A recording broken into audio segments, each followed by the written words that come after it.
Ника, беги!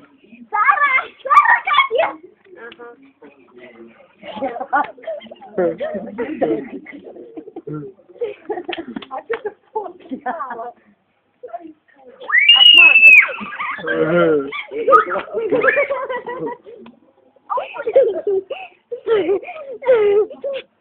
Попробуй ты понимать голубенькая.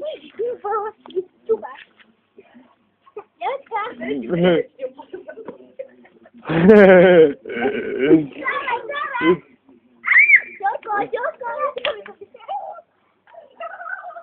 Пускай бегают.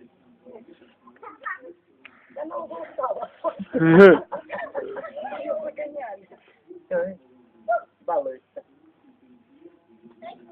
О, Марина, бедная.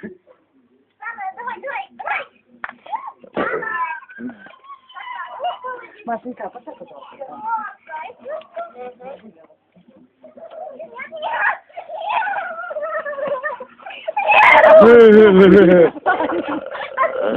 Сейчас просто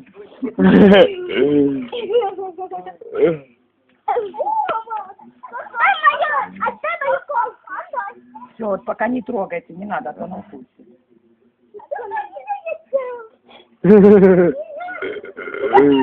Кусочки дадим. Уже отдали ей кусок. Сара, нельзя. А мы мясо. А еще мясо. Сара, нельзя. После борщана. Молодец. Это вчера. А Сара кусается? Не, она не кусается. Набегала? Ей 5,5 месяцев, она тоже щенок, еще играться и играться надо. Сегодня ее накупали, в шампуне с этой, побрызгали от А у нас Женька маленький, он ничего не кусает. Когда ты его за уши тянешь, а на меня даже дает есть. У нас как получилось, младшая начала пекинесом мучить и за хвост. А это только на него глянул, значит, стал. Это испугалось. Вот на детей, видишь, вот значит как. Да, гамну. Не кушай, фу, фу, это какая, вонючая, это палка. Кушай. Зубы точно, не зубы только вылезли. Да.